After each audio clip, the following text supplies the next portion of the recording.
Hello and welcome back to Ebenezer Cottage Garden. My name's Lawrence and you're joining me today when I've just been getting on with a few jobs around the garden, really neatening things up.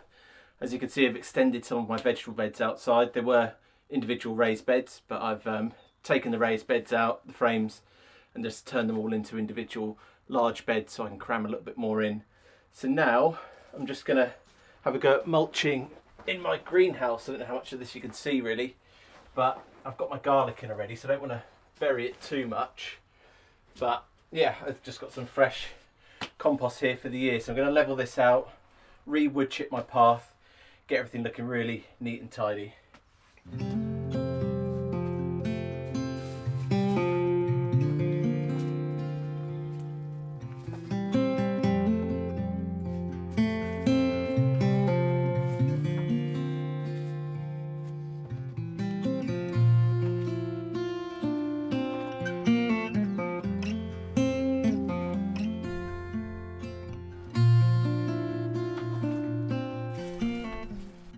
As you can see, I've mulched these now with 2 to 3 inches of compost, and when I plant out my tomato plants, I think this is going to give them a really good level of nutrients to work with throughout the growing season.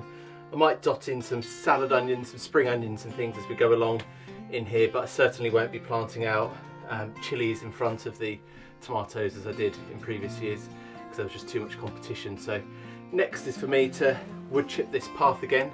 As you can see, it's all gotten a bit dusty over the years, so give me something nice and firm to walk on.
Successful day out there. I'm really happy with the amount of things that got done, trimming the hedges, sorting out those beds, and also getting into the greenhouse and tidying things up in there and getting it all mulched and ready to go too. So this evening my plan is to sow my tomatoes, but before I get into that I just wanted to show some of my harvest from last year, which has been canned, you can see. So the process with this was picking the tomatoes throughout the season, freezing them till I had a big quantity. Once that was done, I passed them through a food mill, just a manual one, into the kilner jar or mason jar. Once it was in there, the cans are all boiled for about an hour in a water bath. And, cool, that's tight actually. What that does is it gives you a really good seal with the cap here. You can see it doesn't open, not going anywhere. I am actually going to use this today, so fingers crossed, if I crack this open, we'll be able to hear the seal break. Hopefully it's still got a good seal. So if we listen out, a bit explosive, but yeah, really good seal. Everything's in good condition in there. There's no mould or anything like that, and it still smells as fresh as the day that I bottled it up. So yeah, looking forward to getting that into the pot. So right, we've managed to spill that everywhere now. Just a couple of other bits to show you out of interest to see how they're preserving. I've got some of my garlic here. These were soft neck garlic varieties which grew fantastically. There's a video a little bit earlier on of me harvesting these, if you go onto my channel and scroll through. But these have been excellent. I'm hoping this year's harvest will be as good. They've stored really well. They're still going strong.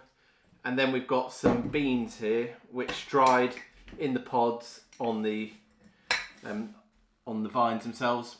I say that I did actually get quite a few of these in and dry them on a windowsill as well. But just to show you some of them, I think we've mainly got borlotti beans and also what you find inside of a runner bean.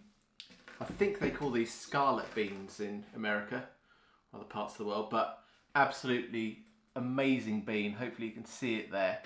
And what's great with these, I mean, they look a decent size there, like a sort of big kidney bean. But what actually happens with them is when you soak them, they really expand. And same with the borlottis as well. And you get a really big bean, which is excellent if you're making chilies or anything like that. So I always like to have some of these ready to enjoy over the winter. This is the last of my batch actually, so I'll probably use them soon. Anyway, so it's time now to run through my tomatoes. It's tomato sowing day, my favourite day, one of my favourite days of the year. It's a real marker in the vegetable growing calendar for me. So I've got quite a few seeds here. Some are ones that I've saved myself from previous years. These are actually from 2020. And some are gifts that people have brought back from Italy for me. So a few interesting varieties that I've certainly not seen in the shops around here. And some are others that I've just used before and have ends of packets of. So just to start with, I grew these last year. Red cherry, I thought that was a really good variety. Let's say sweet fruit, perfect in a salad, or if you're making little bruschettas, things like that. So we'll go with those because I always like to have a cherry on the go. We've got another one called Fiaschetto, which looks quite good. I think these are like a mini plum. I've never grown these before. These are from over in Italy, so we'll be giving those a go. Then we've got Pantano Romanesco, which is a variety that you can pick green and have in salads. Again, it's something that you find in Italy in the markets, but I very rarely see them, if ever, over here. So that'll be nice to do. We've got Costoluto Fiorentino here, which looks a bit like a sort of marmond, if you've ever grown those. So again, I think that's going to be a nice one to go for. Cor di Bue, my favourite eating tomato. Absolutely love it. It's the Oxheart variety that you might have seen. If you ever watch Gardener's World in the UK, Monty Don has said that this is his favourite tasting tomato. Definitely grow it if you get a chance. As the name suggests, it's shaped like an ox heart, or just like a little heart. Very few seeds within the fruit itself. Perfect sliced and put into a sandwich or into a salad. But again, you can cook with this because it's so fleshy. So really versatile, lovely tasting tomato. Hand on heart, grow this type. Then we've got some San Marzanos. So I've got a couple of different types to grow. This is the San Marzano 2, which you may have seen about. Nice plum tomatoes. A lot of those went into the passata and stuff that you saw me cracking open earlier.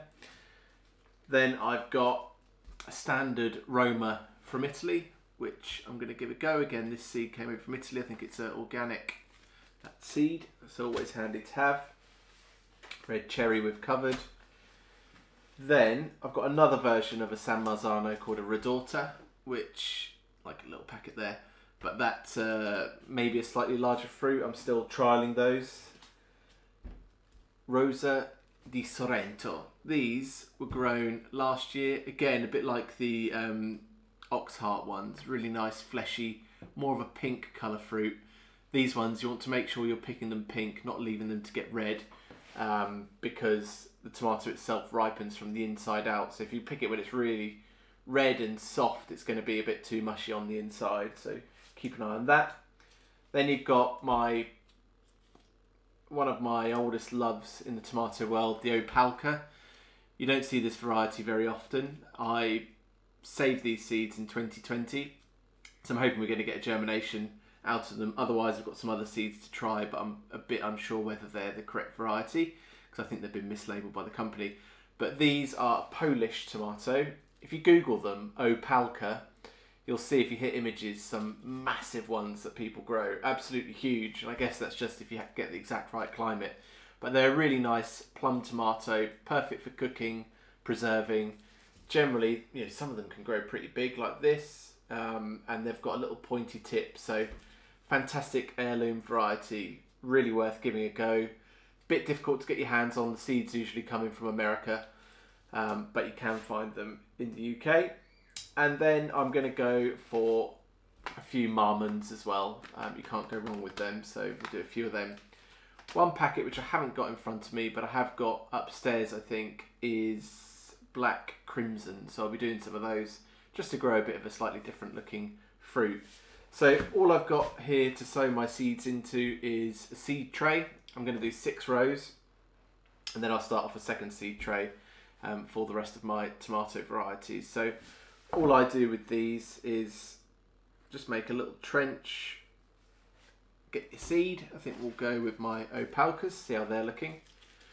And I just sow individual lines essentially, and then label them up well. I was going to see if I could cram in, I think I've got like 12, 13 different varieties into this tray, but I think it's just going to be a little bit too crammed. And also I run the risk of losing track of which tomato seedling is which if I cram them in too much, and they might also come out just a little bit leggy. So let's have a look what's in this suspicious looking packet. Here we go. Have we got any seeds? We should do. I don't think I would have put them in here. I'm getting somewhere. Might do a video later on in the year on seed saving for tomatoes. As you can see, hopefully you can see, they come out really clean the way that I do them. So I think I'll cover that a bit later on in the year. So I reckon I'm going to have some luck with these. I mean, they're saved in 2022, we're in 2023 now. I've had tomato seeds that have been 10 years old that have still germinated. I'm not really going to need a huge amount of these. I might grow like 4 of these plants. I tend to do one side of my greenhouse all plum tomatoes and paste tomatoes, as they call them in America. And then the other side I tend to do salad varieties, although it does cross over a little bit with things like the Oxheart, Cordoba tomatoes and things like that, and Marmond, you can cook with those too. So we've got that line there. I'm just going to label that up, otherwise I'm going to lose track of where we are. So yeah, let me know in the comments what varieties you're growing as well. I'm really enthusiastic about plum tomatoes, so if there are any paste tomatoes, plum tomatoes that you think I have to try, let me know, because I'm always on the hunt for new varieties. Obviously I'm probably not going to do them this year, but I'll put them on my list for next year. So yeah, do let me know, because you know, I will give them a go. I won't just talk about it on here. I'll give them a go, and I'll, you know, mention you and let you know how I've got on with them. So we're going to move on to the next trench now. I'm just going to mark all these out, otherwise I'm going to get lost.